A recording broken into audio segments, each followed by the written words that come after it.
Welcome back. My name's Elliot, and part of Dave's course with the Sherman, I'm painting a tank commander for him. Today I'm just going to go over a few techniques and paints I've used to get there. So the figure we've chosen today is Alpine's tank commander. Here he is, cut, primed, and paint or glued together, and he's ready for paint. Now what I like to do is have the head and the body separate, because it just makes it easier to get to the head. I'll put a staple or a paper clip in there, then I'll put that in a vise and it's ready to go.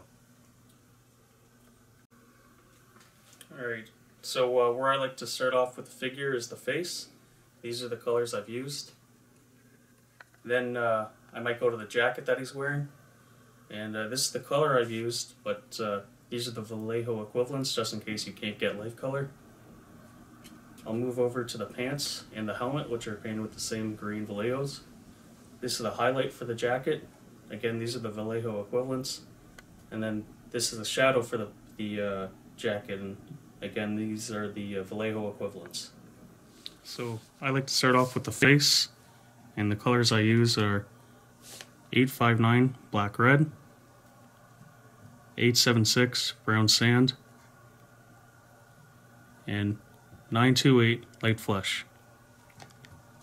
So this is my palette here. It's a gum tray, very cheap and simple to use, and when I'm done I can throw it out, no clean.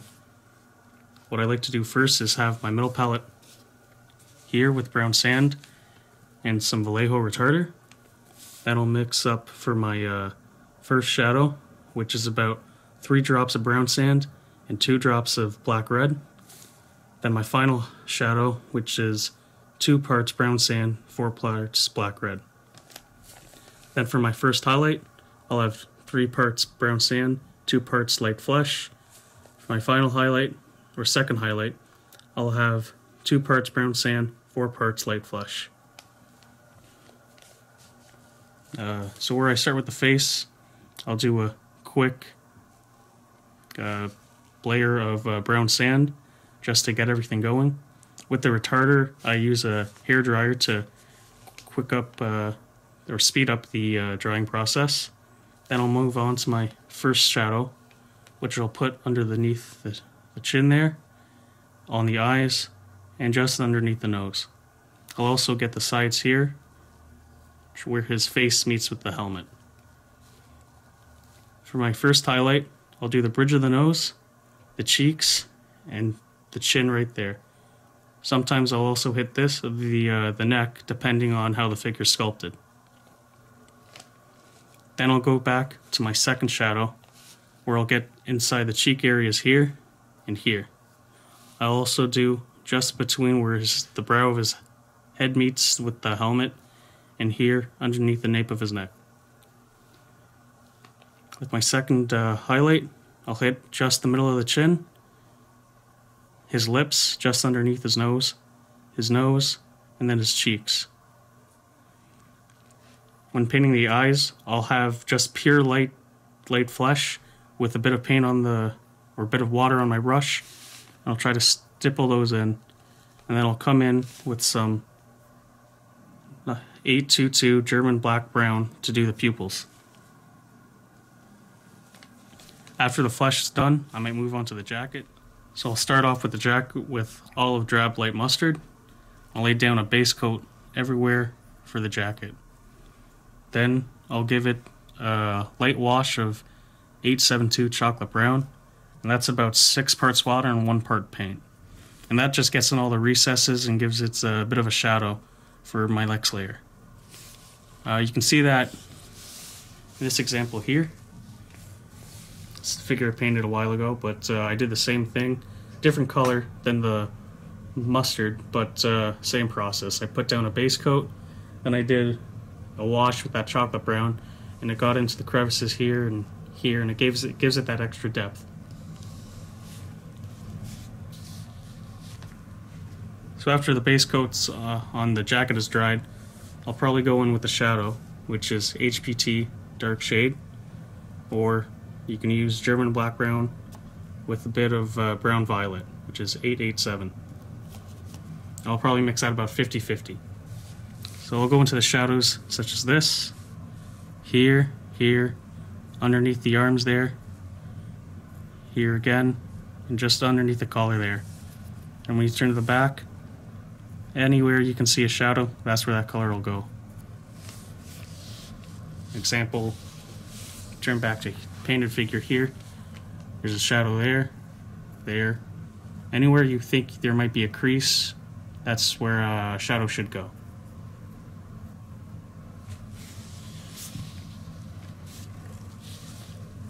So once that shadow's done, I'll go and I'll put the highlight on. So that's olive drab, yellow tone from Life Color, or from Vallejo, 847 dark sand, and 884 stone gray. And again, that's probably about a 50-50 mix.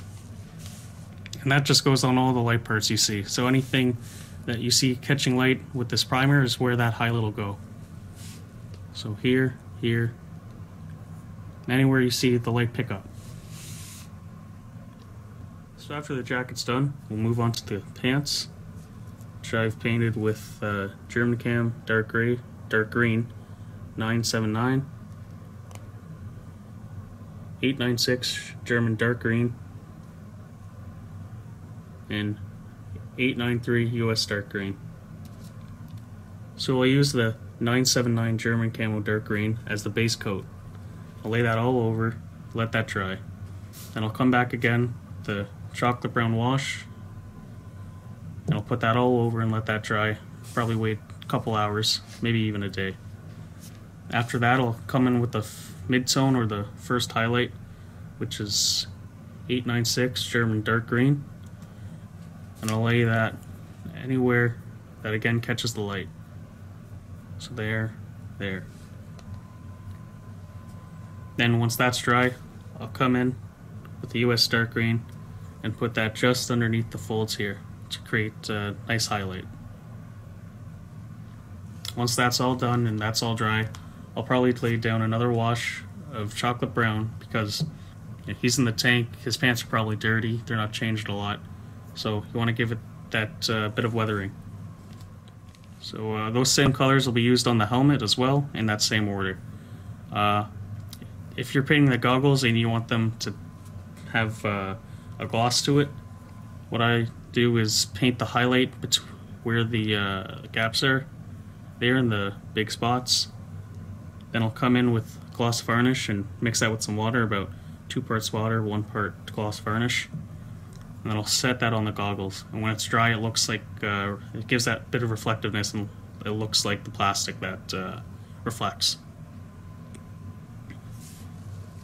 So the final part for this figure will be the boots.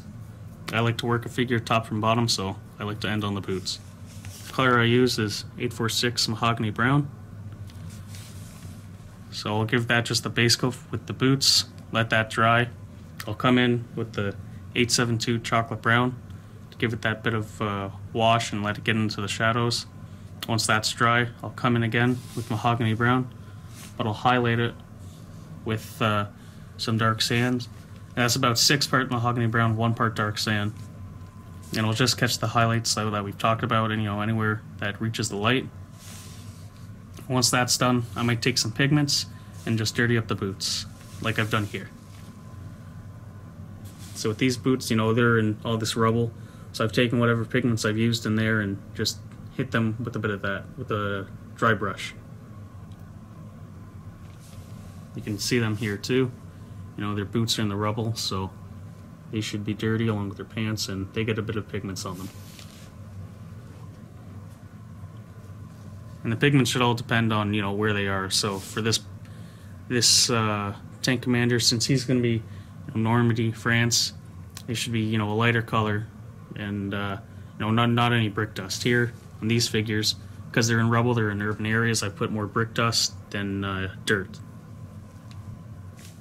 Alright, so hopefully those techniques help with painting your figure.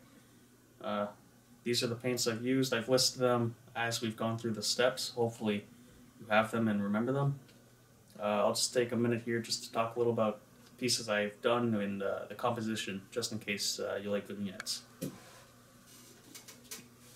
So with this piece here, I wanted the main focal point to be this figure, which is asking for ammo from this gentleman here. So he's reached out his arm, he's gesturing, it's an action pose, he's not stand still while he's taking ammo from him. You also, if you ever do a small vignette like this one, a vertical element, just adds that nice bit of depth. So here I used a broken electrical pole that came down and smashed on this wall. So it comes up here, hopefully it draws you to this figure. His leg comes down, which draws you to this scene. If you look at this figure here, his gun's reached out, but it's coming this way, so hopefully it draws your eye to this figure here, which is, again, my main focal point. As for this piece here, with this figure holding the Panzerfaust, you got to make sure where it's pointing. Before I had it back end pointing to the wall, and that's incorrect, because had he fired that, it would have created a blast that would have taken the both of them out. So, when you're positioning a figure, you gotta take a second and, think how everything works and where everything's gotta go.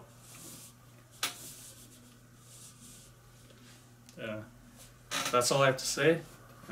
Thanks for joining us, and I hope this helped. So, welcome back. This is the almost finished Tank Commander. He's got all the paints, all the details, the stripes, the holster, and his goggles are all done. The only thing he needs now is some pigments to work him into the groundwork. But yeah, he's almost done. Painting wise, it took me probably a week to finish, but I spent at least an hour each day painting. So that's why it went by so quickly. You might not have a week to finish or an hour a day to put aside, but if you put 20 minutes a day, it chips away at it, and you'll get your finished figure done. So now that the figure's almost done, we're just waiting on the groundwork to come together with the tank, and we'll marriage all three products together with Dave Forrest and Dave Brown. Now I'm just going to take a quick moment and talk about the groundwork I've done with my two vignettes here, and how I try to marriage them with the figures. So in this Rebel here, I used various MIG products. They're brick dust, European earth, and put that all together. When that was done, I set the figures down, took a dry brush, any weathering brush you got, and I put that all over the boots and the knees. Any part of their body that would be in that dust. I mean, they're infantrymen. They're fighting house to house in Italy here. So their knees, their elbows, all their boots, their bottoms, anything that would hit the ground has some pigments on it. So this knee here, anything. And as for the next piece here, the German Paratroopers, same thing. This is supposed to be Normandy, France. A couple days after the landing, and they're fighting the airborne or whoever. So again, I took pigments that would be in the ground, so earth, brick, dust, anything like that. And I tried to merge it into their elbows and their knees, their smocks, like the bottom of it. Not so much the chest area, because that really wouldn't be in the ground, but the bottoms of their smocks were hit with a little pigment, and their shoes, obviously. Even here with the brick wall, just the bottom part of it has a little bit of dust or pigments and some oil washes to make it look dirty. So that's it for me. Hopefully you enjoyed this figure presentation, and hopefully took away some techniques to help with you. Stay tuned for when the figure goes into the diorama and all three projects are married together. Thank you.